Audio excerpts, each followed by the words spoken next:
everybody. Today we're going to do a flip through of my new 2024 reading journal. First of all, these are the journals that I've been using for 2023 and 2024. They're from a brand called Cognitive Surplus, and they make a lot of beautiful covers on their journals. You can get them hardcover or softcover and with various types of paper in them. My first spread here is my reading goal spread. This year I'm going to be using these circular stickers right here and just stick them on there. And they're kind of washi paper type stickers, so they're a little bit transparent, so you should still be able to see the number through there. And just like last year, I'm going to use the color to kind of show what kind of genre the book was. So this can also function not only as my reading goal tracker, but also my genre tracker. And you can see here the genres that I decided to track are mystery and thriller, horror, sci-fi and speculative, fantasy, general fiction or historical fiction, and nonfiction. By the way, if you're hoping to see what my finished 2023 reading journal looks like, go ahead and subscribe. I'll be putting that one out in January. Right now, as of recording this, there's about 2 weeks left in December, so I haven't finished that one up yet. But as soon as I do, I'm going to film that, and I'll have it up sometime in January for you. I haven't decided on what my reading goal is going to be. I know a lot of people have sort of mixed feelings about having a reading goal. I like to have a goal just to be able to have something that I accomplish during the year. I usually set it where I know I'm going to hit it. So it's not something really to push myself too much or to put any pressure on myself. It's just something to feel like I'm making progress, and I usually set it low enough based on what I read the previous year to be able to pretty confidently say that I'm going to meet it. So in 2023, I made a goal of 100 books and I surpassed that, but I think I'll probably do the same thing again in 2024. And keep in mind that it doesn't matter how many books you read, as long as you're having a good time. Never hold yourself up to the standards of somebody else. Just enjoy yourself. Let's go back. You'll see a running theme in 2024's reading journal is that I used a ton of craft paper. This is brown craft paper. I bought some off of Amazon that's actually sticker paper. I don't know what it is about it, but right now I have a thing for it.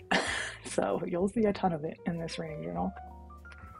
All right, and the next page, before I continue, if you're wondering about these tabs, all I did was I actually cut like the first 2 rows of the paper off in order to make these tabs. Some people might not want to do that because you lose a little bit of the width on the page, but I find I like it because they don't stick out past the cover, so they don't get all crumpled up and such. So all I did was cut it out and then stick some washi tape on it to make it look more like a tab. And then I used a permanent marker to write the titles on all the tabs. I found that if I use regular pen on washi tape, it usually doesn't dry completely and it smears. Again, I just looked up some interesting fonts on Google and then copied them. So this is my read every day spread. It's just a grid of the months across the top, the days across the side, and I'll simply just color in the box if I read that day. Pretty simple. I'll probably just use like a beige mild liner to color it in. And I use Goodreads and the Storygraph to keep track of my reading. Everybody probably has heard of Goodreads before. I prefer the Storygraph. It has better stats and it gives you a lot of graphs and things and charts to look at. And it's not owned by Amazon. It's actually founded by a Black woman. It's not owned by a giant corporation. So I encourage everybody to check out the Storygraph. And if you've been using Goodreads for a long time, you can actually download all your information off of Goodreads and upload it into Storygraph so you won't lose any of that information. That's how I know what days I read on. I don't record this every single day. I don't open this journal every single day necessarily, but I log when I read on the Storygraph, and then the app I can just look and see which days I read and which days I didn't, and fill it out whenever I feel like. This is the Buzzword-a-thon, or the Buzzword Challenge, and that's done by Books and Lala. So she does this every year. I just made 12 boxes, and with each of the prompts written here. And how it works is there's a certain word or type of word that you need to read a book with that in the title each month. For example, January, it's there, or there. February is positive words, March is character names, etc. And then what I'm going to do is I'm just going to print out a small version of the cover of whichever book I read and paste it in like that. I've already read House of Hunger. I really loved it. It's one of my favorite books of 2023. I just have this printed out as like a little template so that when I was making these things, I knew how big it would be. Now, this is my big challenge that I do every year. There are 50 prompts. This is the Pop Sugar Reading Challenge. You've probably heard of it before. It's a pretty famous one. And if you haven't, you can go on the Pop Sugar website and check it out. Last year in my previous journal, I just kind of had a written list that took like 4 pages up. But this time I really wanted to make it look pretty and print out the covers of the books. That's what I'm going to do this year. So I'm going to print them out this size, which is a little bit bigger. So this is like 4 pictures to a sticker sheet, and this is 2 pictures to a sticker sheet. And I'll paste them in there, like so, whenever I read a book that fits one of the prompts. So I really like how this turned out. Once again, surprise, surprise, more craft paper.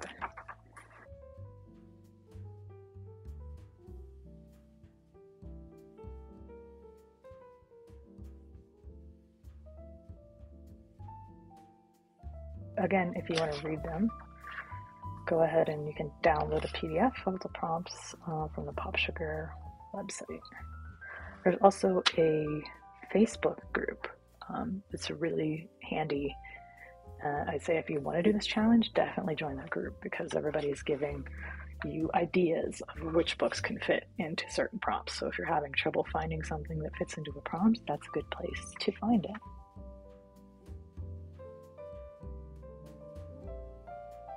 Now we're getting into a couple of spreads that I've made with all the books that a certain author has written that I'm trying to read. So for example, this is Shirley Jackson. These are all of her fiction books that she wrote. I don't have a lot of experience with this kind of collage style. I'm more of a doodler, as you'll see if you've watched my video about my 2023 reading journal. I really prefer to do the doodle style. I'm much better at that. But I did want to experiment a little bit, and these are all just things that I found on Amazon. Anything that I used, if I remember where I got it, I will link it down in the description so that you can find it if you want to. This list is printed out with my thermal printer, which I love. This is it. It's from Fomemo or Fomemo, I'm not sure how to pronounce it. This is the T02 printer. It's really handy. It prints out on sticker paper in a roll. So anything that I print out that doesn't need to be in color, can just be in black and white, I print out with this. And in my 2023 journal, I didn't have the color printer yet, so all the pictures of the book covers are in black and white with this one too. It works really good. It's pretty fun to use, and it was pretty cheap. So again, I'll link to that down in the description if you want to check it out. So we've got Shirley Jackson, and then I decided instead of crossing them out, I would use a little bit of washi tape to kind of color in the ones that I've read. So I read these 3. The Haunting of Hill House and We Have Always Lived in the Castle are both amazing. If you like spooky stories and you've never read Shirley Jackson, those are the two that I would say you really need to check out. They're beautiful. Right now I'm reading The Lottery and Other Stories, which is a short story collection. It's kind of long, so I haven't got to that one yet, but I'm enjoying it so far. Next, we have Agatha Christie. So Agatha Christie has a lot of books that are either Hercule Poirot books or Miss Marple books. She has some that aren't either, which I don't have included in this list. But I've got all the Poirot books here, all the Miss Marple books here. I think 2021 I read a ton of these, or 2022. One of those 2 years, I don't remember now. But I got on like a kick and I was reading like nothing but Agatha Christie for a while. So these are all of the books that fall into these two series. And again, I did it kind of the same way. I have washi tape that I color in the title once I read it. So, and this is not a goal for me to read all these books in 2024. It's just a way of keeping track. I probably won't finish all of them. I'm not attempting to finish all of them. And then we have Stephen King, who, I would say the end of 2022 and most of 2023, I read a lot of Stephen King books. I read the entire Dark Tower series, which was really interesting.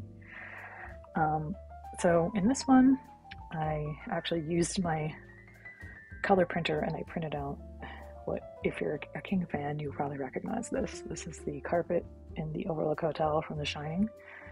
And I thought that would look pretty cool. So that's what I did there. Again, I printed out all of these lists with my thermal printer. I decided to cross them out. It looked a little bit better instead of using washi tape on this one. All right, moving along. This is possibly my favorite spread in this journal. This is my spread for the 24 most influential horror books of all time. It's actually from an article on Book Riot, the website Book Riot. It was actually, the name of the article is actually the 25 most influential horror books, but then at the end, the 25th one is the movie Get Out.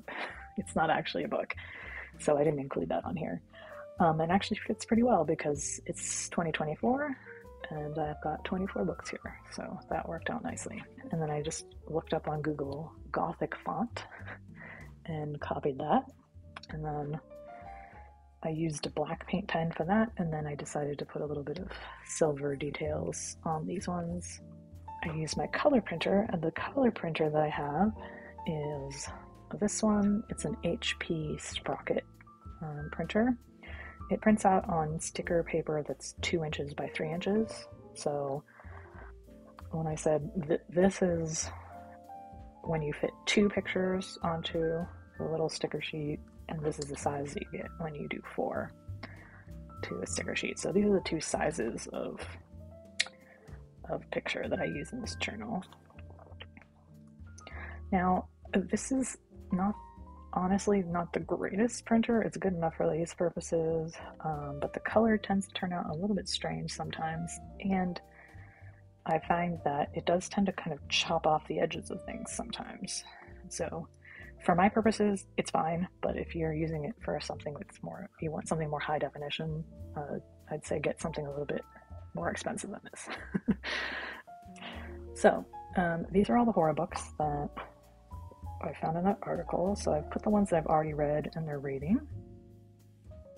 Again, this isn't like a specific goal for myself for 2024, but I'll see how many of them I can get through. I don't know if I'm going to take on it. I'm gonna read it eventually, but it's just so long. But you can see The Haunting of Hill House is here. It's 5-star. The Shining, I love that one as well. The Ballad of Black Tom by Victor LaValle. I love Victor LaValle. If you like horror and you've never read his books, you need to get on top of that because he's amazing. The House of Leaves, Carmilla I just read.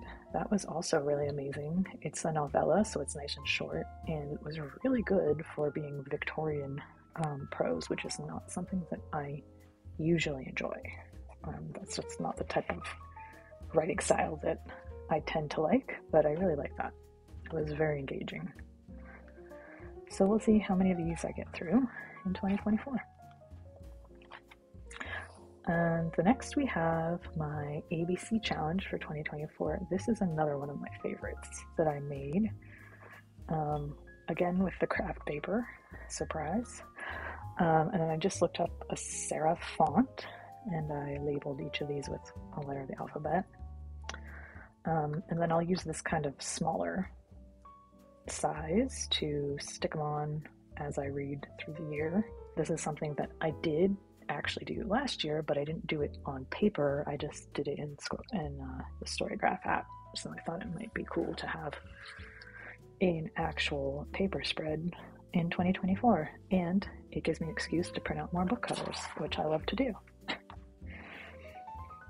Next we have my TBR spread, and if you're new to the online book world, TBR stands for To Be Read. I have a giant TBR in my Goodreads and in my Storygraph app. Anytime I see any book that's interesting, I just add it to the list. So what I did is I kind of skimmed through that and I took the ones that I'm most interested in, I wrote them down in here. So this is actually a better place for me to look because it's narrowed down to only like probably 150 or 200 books on here. I'm not going to read all of these. This is just when I'm feeling like I'm trying to pick a book to read, I can just come in here and kind of just like go down the list, and if something strikes my fancy, I can find it in the library and read it. And I divided it into 2 sections. So these 3 columns are for horror books, and then this column and these 2 columns are for everything else that's not horror. Once I read something on this list, I'll just take probably a brown or a beige mild liner marker and just cross it off with that so that you can still read the name, but you can see that it's been read. I know some people, again, don't like to have a TBR for the same reason that they don't like to have a goal, is that they feel that that's putting pressure on them to read a certain amount or to read certain things. It doesn't bother me if I don't read a single book on this TBR in the whole year. It's not going to bother me.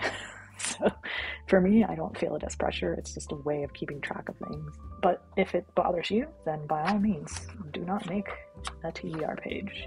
Reading and journaling should be for fun, and it should make you happy while you're doing it. So don't do anything that's going to put pressure on you just because that's what a lot of other people have been doing. Just do what works for you. And I've been journaling for a while, so this is kind of, a little more complex, but you don't need any of this stuff to do a reading journal. All you need is paper and a pen. So doing something really simple is totally valid. So just keep that in mind. You don't need all this fancy equipment or materials or anything. And you also don't need a lot of money to read books either. Most of the books that I read, I'd say 90% of all the books I read are borrowed from the library, which is free. So here's a little Instagram followers tracking page. I just started my Bookstagram, and I just started my BookTube channel too. So if you want to follow me on Instagram, I post a bunch of book recommendation and book review content over there. So if you're interested in that, you can follow me on Instagram. The handle is @biblio_creep, same as my YouTube handles. So anyway, this is my tracker. I just wanted to have a little tracker to write down the number of followers on Instagram I have at the end of each month. So November was my first month, and I had 305 followers by the end of November. So I'll just fill it in as I go each month until December 2024. And I'm hoping maybe have, a couple thousand by the end of 2024, but we'll see how it goes. You never know. That's another thing that I'm not trying to put any pressure on myself to get a certain number. It's just a way of tracking it and having a way to look at it at the end of the year. And this design, I'm not happy with. I kind of did it very quickly, just trying to get it done because I didn't have a good idea for that one. So I just used some stickers and some gold paint pen. Not the prettiest thing I've ever made, but it'll do the job. Okay. The next couple spreads here are my book log. This year, I wanted to have a written list that also showed the pages, the publication year, the dates I read it, and then I'll put a little check mark if it's for the book club that I'm in, and the title and author, obviously. So I don't know how many books I'm going to read.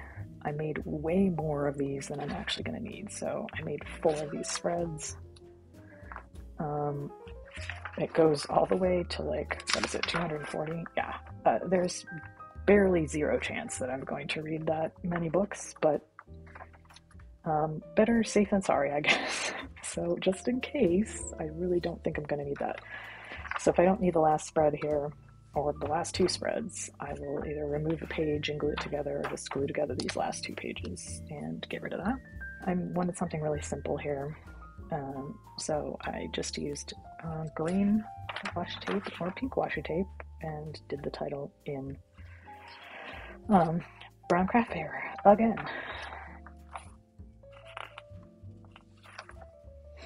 Alright, now this is a new spread that I did not do last year. I don't know if I'm actually going to refer back to this or not, but we'll see how it goes.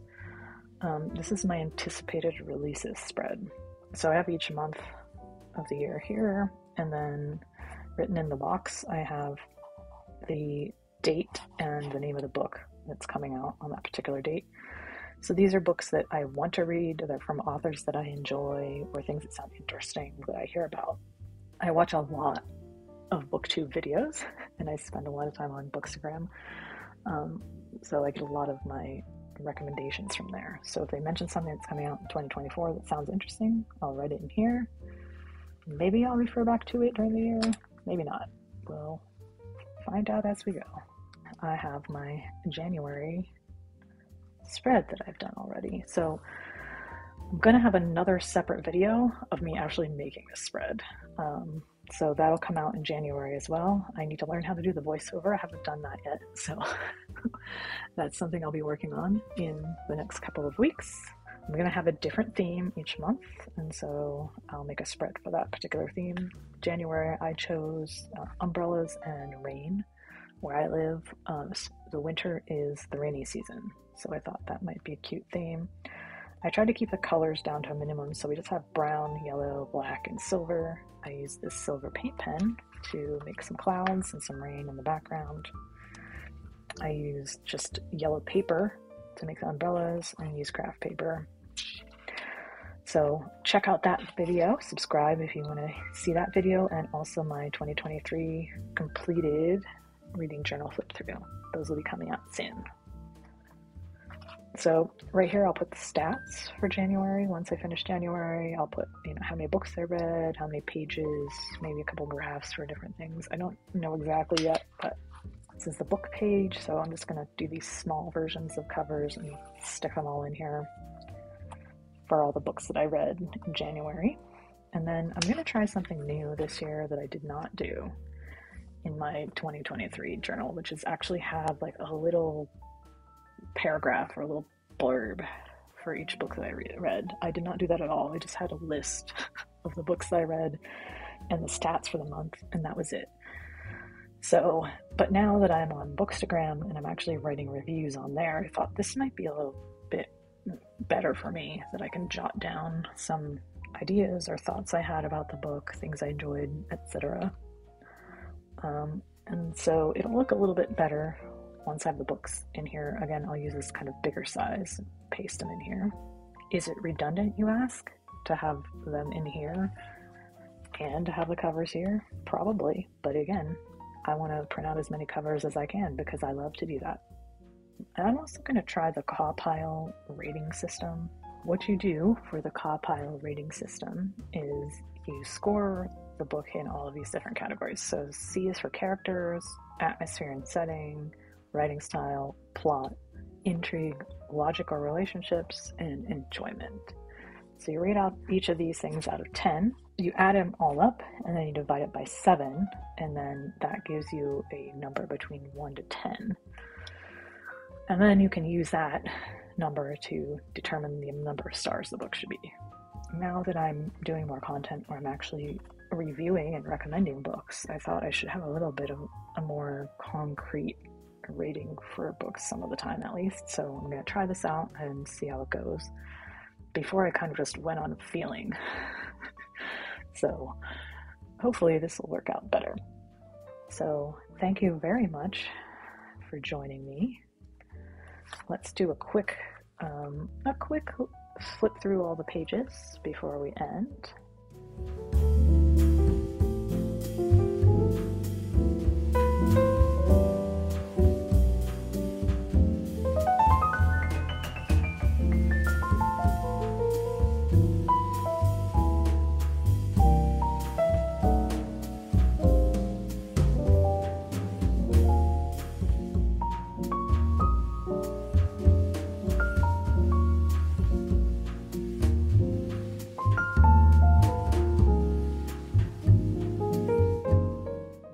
There we have it.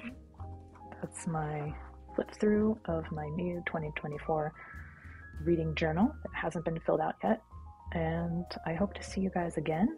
Like I mentioned before, join me on Instagram for book reviews, and subscribe and like if you enjoyed this video. I'll be posting more reading journaling content in January.